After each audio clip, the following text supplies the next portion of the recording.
அமைதியாக இருந்துவிட்டு திமுக திடீர்னு மாணவர்களுடைய பாதுகாப்பு இருக்கு, மாணவர்கள் வாழ்க்கையில் உயர வேண்டும் என்பதற்காக நாங்கள் லேப்டாப் கொடுக்கிறோம் என்று விலையில்லா மடிக்கணினி கொடுத்தாங்க. 4 வருஷமா நான் புடிக்கிட்டே இருந்தீங்க. அதுவே பாருங்க, லேப்டாப் கொடுத்துட்டாங்க. லேப்டாப்ல பாத்தீங்கன்னா ஒரு பக்கம் ஐயா ஸ்டாலின் அவர்களுடைய புகைப்படம், இன்னொரு பக்கம் பாத்தீங்கன்னா ஐயா கருணாநிதி அவர்களுடைய புகைப்படம். ஏதாவது அண்ணா அறிவாலயத்துல அவங்க பேக்கெட்ல இருந்து எடுத்து வந்த காசுல லேப்டாப் வாங்கி கொடுத்த மாதிரி பில்டப் மக்களுடைய வரிப்பணத்தில் கொடுத்ததுதான் கொடுத்துட்டாங்க. லேப்டாப் கொடுத்தோன்னா உடனே நம்ம ஆளுங்க, நம்ம பசங்க உடனே ஸ்டாலின் போட்டதை கிழிச்சு, ஐயா கருணாநிதி போட்டோவை கிழிச்சு, வெற்றி தலைவர் அண்ணன் விஜய் அவர்களுடைய போட்டோவை வச்சு லேப்டாப் இப்படி திறந்து ஆன் பண்ணோம்னா அதுலயும் ஸ்டாலின் ஐயா மூஞ்சி, அதுலயும் கருணாநிதி அவர்கள் மூஞ்சி.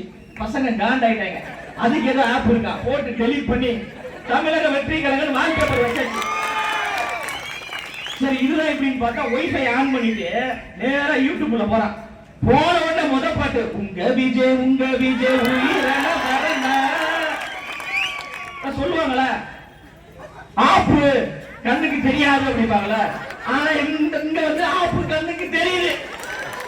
எப்படி வண்ண தொலைக்காட்சி கொடுத்து திமுக தன்னுடைய ஊழலை அந்த வண்ண தொலைக்காட்சியிலேயே காமித்து தோல்வியை சந்தித்தார்களோ, அதே போன்று இலவச மடிக்கணினியை கொடுத்து அந்த மடிக்கணினியை வாங்கிய எல்லாரும் லேப்டாப் வாங்கிக்கலாம், ஓட்டு போடுவோம், ஆனா எங்கள் அண்ணன் விஜய் அவர்களுக்கு ஓட்டு போடுவோம் என்று சொல்கிறார்கள் என்றால் இதுதான்